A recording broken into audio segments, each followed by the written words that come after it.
Hello बच्चों, कैसे हो आप सब। आई होप आप लोग अच्छे होंगे, स्वस्थ होंगे, मस्त होंगे।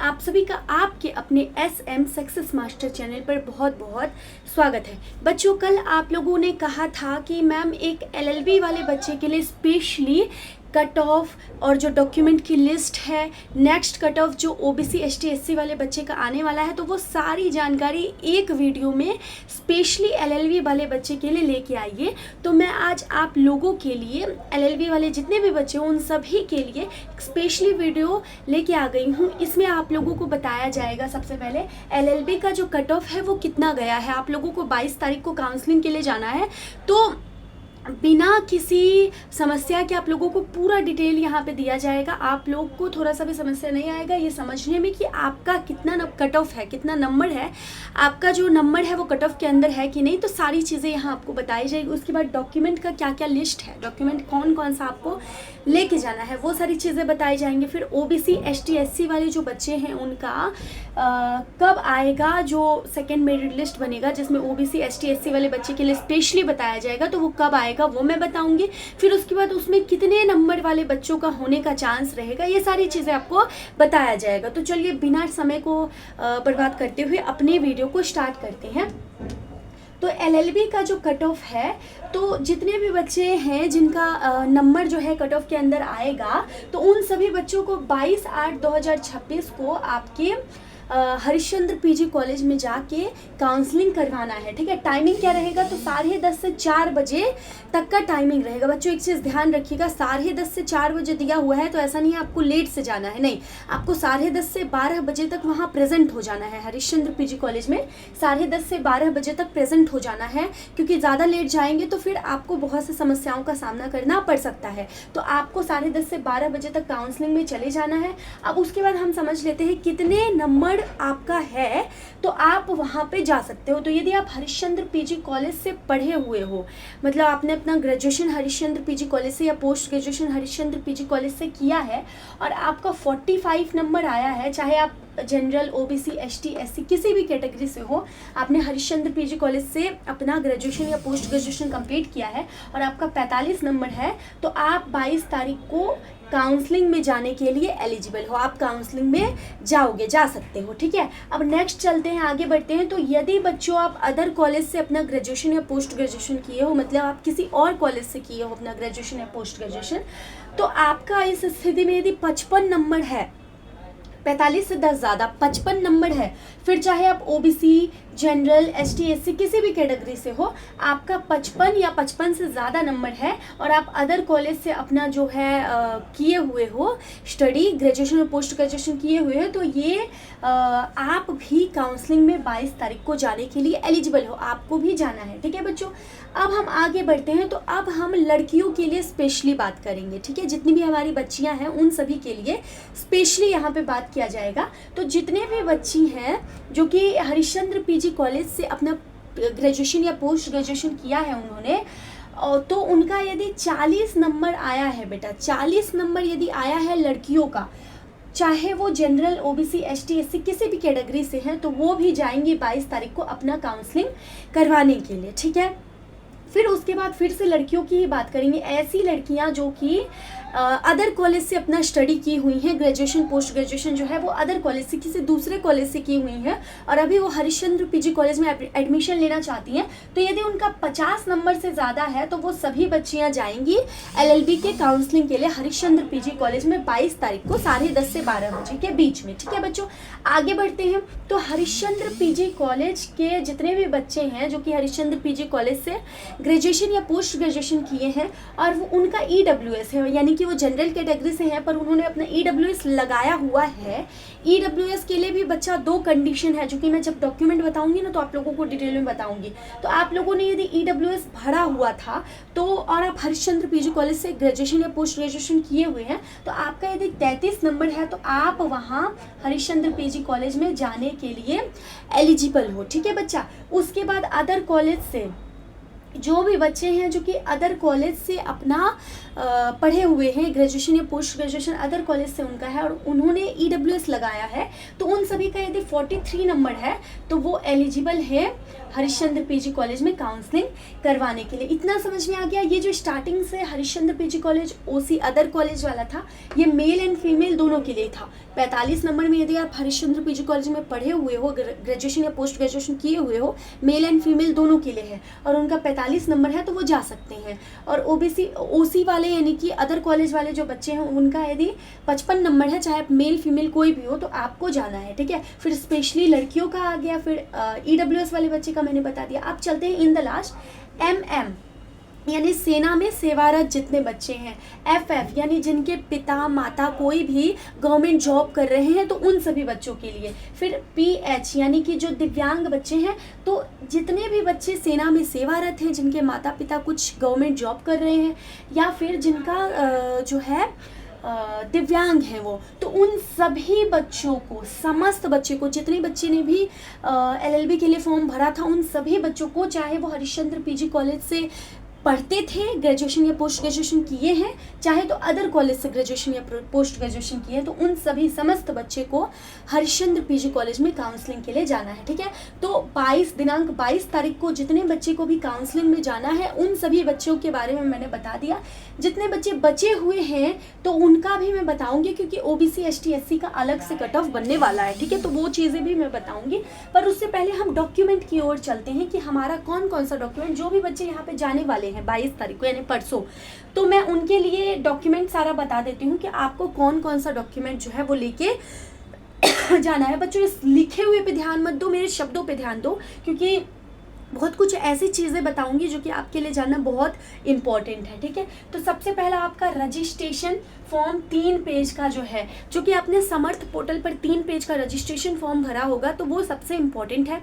आपको 3 पेज का रजिस्ट्रेशन फॉर्म लेके जाना है, ठीक है बच्चा। उसके बाद आवेदन पत्र की 2 प्रति, जो आवेदन पत्र आपका है उसकी 2 प्रति आपको सारे ही डॉक्यूमेंट की 2 प्रति, जो 2 छाया प्रति और 1 ओरिजिनल आपको लेके जाना ही है बच्चा। वहां जाके घबराना नहीं है, कंफ्यूज नहीं होना है। मैं पहले से बता दे रही हूँ आप लोगों को। 2 छाया प्रति यानी कि 2 फोटो स्टेट और 1 ओरिजिनल, सारा चीज का आप लोग को लेके जाना है। तो आवेदन पत्र का 2 प्रति आपको, 2 फोटो कॉपी आपको लेके जाना है। फिर तीसरे नंबर पे 10th 12th और ग्रेजुएशन का जो ओरिजिनल, अब यहाँ पे बहुत से बच्चे सदन का मतलब नहीं समझ पाते हैं, तो सदन का मतलब ओरिजिनल आपका सर्टिफिकेट रहता है। तो 10th 12th और ग्रेजुएशन का जो ओरिजिनल सर्टिफिकेट है वो आपको लेके जाना है, और साथ में 2 फोटो कॉपी आपको लेके जाना है। 10th 12th और ग्रेजुएशन, जिनका पोस्ट ग्रेजुएशन है वो भी लेके जाओगे तो ठीक रहेगा, ठीक है। फिर उसके बाद 4th नंबर पे आपका 2 रंगीन फोटो, 2 कलरफुल फोटो रहना चाहिए, है ना।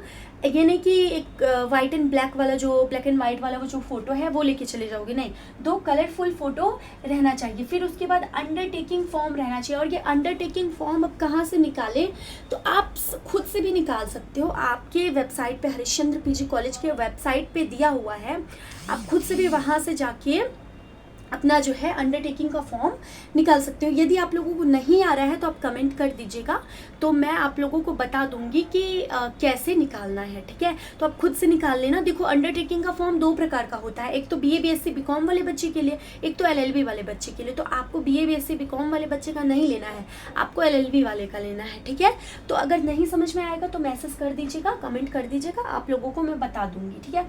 Undertaking form. फिर ईडब्ल्यूएस, जो भी बच्चे अपना ईडब्ल्यूएस लगाए हुए हैं तो उनका ईडब्ल्यूएस जो है वो 1 अप्रैल 2026 के बाद का होना चाहिए, यानी 1 अप्रैल 2026 का हो या उसके बाद का हो। उसके पहले का यदि है तो वो मान्य नहीं रहेगा, ठीक है। सबसे पहली बात तो ये। उसके बाद ईडब्ल्यूएस में मैंने बताया आप लोगों को 2 कंडीशन है।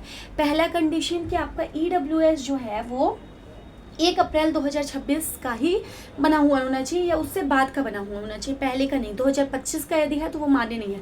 अब दूसरा कंडीशन आपका हो जाएगा कि जो ईडब्ल्यूएस है वो हमारे उत्तर प्रदेश का ही होना चाहिए। ऐसा नहीं है कि बिहार का, अलग अलग राज्य का हो तो वो भी चलेगा, वो नहीं चलेगा। तो आपका जो ईडब्ल्यूएस है वो उत्तर प्रदेश का ही बना हुआ होना चाहिए, ठीक है। आगे बढ़ेंगे तो ओबीसी एसटी एससी के लिए जाति प्रमाण पत्र चाहिए रहता है ना। तो जाति प्रमाण पत्र जो आपका रहेगा, जाति प्रमाण पत्र जो हमारे जनरल वाले बच्चे हैं उनमें नहीं चाहिए रहता है, लेकिन ओबीसी एसटी एससी वाले बच्चों के लिए चाहिए रहता है। तो जाति प्रमाण पत्र जो आपका लगेगा वो 1 जुलाई 2023 का बना हुआ होना चाहिए या उसके बाद का बना हुआ होना चाहिए। ऐसा नहीं है कि 2022 का रहेगा तो आपका वो वैलिड रहेगा, नहीं, इसमें भी टोटल 2 कंडीशन है बच्चा, समझ लो। ओबीसी एसटी एससी वाले जो बच्चे हैं जिनका जाति प्रमाण पत्र लगेगा तो उसमें 2 कंडीशन है। पहला 1 जुलाई 2023 तक का ही बना हुआ होना चाहिए, उसके बाद का बना हुआ होना चाहिए, लेकिन उससे पहले का नहीं मान्य होगा। दूसरा कंडीशन यूपी का मान्य होगा, लेकिन मतलब कि आपका जो जाति प्रमाण पत्र है वो यदि उत्तर प्रदेश का है तभी मान्य होगा, अदर स्टेट का है तो वो मान्य नहीं होगा। आगे बढ़ते हैं तो FF MM PH प्रमाण पत्र, जो भी बच्चे सेना में सेवारत हैं, दिव्यांग हैं, जिनके माता पिता कोई गवर्नमेंट जॉब कर रहे हैं तो उनका सर्टिफिकेट प्रमाण पत्र लगेगा। और सबकी मैं बता रही हूँ 2-2 फोटोकॉपी, बार बार बोलने की ज़रूरत नहीं है, 2 फोटोकॉपी सबका लगेगा और 1 ओरिजिनल लगेगा। तो आपको ओरिजिनल भी सारा लेके जाना है और 2 फोटोकॉपी लेके जाना है सबका, ठीक है। नेक्स्ट हमारा आधार कार्ड, आधार कार्ड में भी सेम ओरिजिनल भी 1 लेते जाइएगा और 2 फोटोकॉपी भी आपको लेके जाना है। फिर उसके बाद CC यानी कि कैरेक्टर सर्टिफिकेट, जो कि आपके जैसे आप ग्रेजुएशन किए हो, पोस्ट ग्रेजुएशन किए हो तो वहाँ से आपको CC कैरेक्टर सर्टिफिकेट मिला होगा तो आप ये लेके जाओगे। फिर उसके बाद BCI का अंडरटेकिंग फॉर्म प्लस एनीट्योर बी, यानी कि ये जो आपका BCI का अंडरटेकिंग फॉर्म है और एनीट्योर बी है, ये भी आपके वेबसाइट पे ही मिलेगा। आपकी वेबसाइट से आप चेक करोगे HCPG के वेबसाइट से तो वहाँ पे आपको मिल जाएगा, वहाँ से आपको डाउनलोड करके फिर लेके जाना है, ठीक है। इन दोनों चीज़ों को भी लेके जाना है। अब बहुत से बच्चे को नहीं समझ में आ रहा होगा, यदि समझ में आ गया तो बहुत अच्छा, नहीं समझ में आएगा तो कमेंट कर दीजिएगा, मैं आप लोगों के समस्या का समाधान ढूंढूंगी, आप लोगों को लिंक प्रोवाइड करवा दूंगी जिसके द्वारा आप अपना वहाँ से निकाल सको, ठीक है। तो अगर ना समझ में आए तो ही कमेंट कीजिएगा। अगर समझ में आ गया है कि अंडरटेकिंग का फॉर्म अब 2-2 बार क्यों लिखा हुआ है, क्योंकि ये BCI का अंडरटेकिंग फॉर्म है ना, ये थोड़ा अलग है। तो BCI का अंडरटेकिंग फॉर्म प्लस एनीट्योर बी, ये दोनों ही आपको लेके जाना है। फिर उसके बाद प्रवेश पत्र, इन द लास्ट आपको जो प्रवेश पत्र दिया हुआ होगा तो वो भी लेके जाना है, उसकी 2 प्रति 2 फोटोकॉपी लेके जानी है। तो इतने ही आपके डॉक्यूमेंट थे, इससे एक्स्ट्रा आपका कुछ नहीं लगेगा, ठीक है। तो इतने ही डॉक्यूमेंट आपको अपने लेके जाना है। बाकी सारे डॉक्यूमेंट को एकदम बढ़िया से रख लेना है ताकि आपको वहाँ पे जाके कोई दिक्कत ना हो, क्योंकि बच्चे मैं आप लोगों को बता देती हूँ बहुत से ऐसे बच्चे होते हैं ना जिनका, अच्छा आप सबसे पहले तो आप लोग ये कमेंट के द्वारा बताइए कि आप पहली बार LLB में एडमिशन करवाने जा रहे हो या इससे पहले भी आपने LLB का एंट्रेंस एग्ज़ाम वगैरह दिया हुआ है, तो कमेंट के माध्यम से ज़रूर बताएं। उसके बाद मैं ये बता रही थी बच्चों कि बहुत से बच्चे ऐसे होते हैं जिनका सारा कुछ फिक्स हो जाता है लेकिन डॉक्यूमेंट की वजह से वो अपना एडमिशन नहीं ले पाते हैं। तो डॉक्यूमेंट आपको प्रॉपरली मैंने 12 डॉक्यूमेंट बताए हैं, इससे आगे कुछ नहीं लगेगा। तो इन सभी को, क्योंकि ये आपकी वेबसाइट पे आया हुआ है, तो इन सभी डॉक्यूमेंट को आपको लेके जाना है, ठीक है। अब नेक्स्ट आगे बढ़ते हैं। OBC ST SC का कट ऑफ कब आएगा? देखिए आपका 22 तारीख को लास्ट काउंसलिंग आप लोगों का ही बचा है। आज BA वाले बच्चे का काउंसलिंग है तो ऐसे सारा काउंसलिंग जो है वो ख़त्म हो रहा है। आपका 22 तारीख को है तो उसके कुछ दिन बाद ही, 3 से 4 दिन, 5 दिन बहुत तो लगेगा, पर कुछ दिन बाद ही आपका जो OBC ST SC का कट ऑफ है, वाले बच्चे का कट ऑफ है, वो भी जारी कर दिया जाएगा। तो मान के चलिए 26-27 तक आपका जो कट ऑफ है ना वो जारी होने का पूरा संभावना है। 26, 27, 28 के आसपास आपका जो कट ऑफ है वो जारी होने का पूरा संभावना है, ठीक है। अब कट ऑफ में कितने बच्चे का नंबर जो है उसमें एडमिशन हो पाएगा, तो वैसे तो मैं बहुत बार बता चुकी हूँ आप लोगों को, पर अभी बता रही हूँ सीट जिस अकॉर्डिंग खाली रहेगा बच्चों, सीट जैसे जैसे खाली होता रहेगा आप लोगों का एडमिशन होता जाएगा, ठीक है। तो थोड़ा बहुत ही कम जाएगा, बहुत ज़्यादा कम नंबर नहीं जाएगा कट ऑफ में। जो अभी फर्स्ट कट ऑफ आया है इससे थोड़ा बहुत और कम नंबर जाएगा सेकेंड कट ऑफ वाले बच्चों का, ठीक है। तो ये सारी जानकारी है। बाकी कुछ भी डाउट हो, कुछ भी क्वेश्चन हो तो कमेंट के माध्यम से पूछ लीजिएगा, आप लोगों के कमेंट का जवाब दिया जाएगा। और आगे आने वाले जितने भी नोटिफिकेशन है हरिश्चंद्र PG कॉलेज से रिलेटेड, उनको सबसे पहले जानने के लिए चैनल को सब्सक्राइब कर लीजिएगा ताकि आपको हरिश्चंद्र PG कॉलेज से रिलेटेड जितनी भी अपडेट हैं वो सबसे पहले मिल सके, ठीक है बच्चों। इस उम्मीद के साथ कि आप लोगों को सारी चीज़ें समझ में आ गई होंगी, मैं अपने शब्दों को यही विराम देती हूँ। आप लोगों से मिलूंगी नेक्स्ट वीडियो में। यदि कोई भी कन्फ्यूज़न, कुछ भी डाउट हो, या आज रात 8 बजे लाइव में आपके जितने भी क्वेश्चन हैं उन सभी क्वेश्चन को लेके आ जाइएगा। आज रात को 8 बजे मैं लाइव आऊँगी तो उस समय आपके सारे क्वेश्चन का समाधान मैं करके जाऊँगी, ठीक है बच्चों।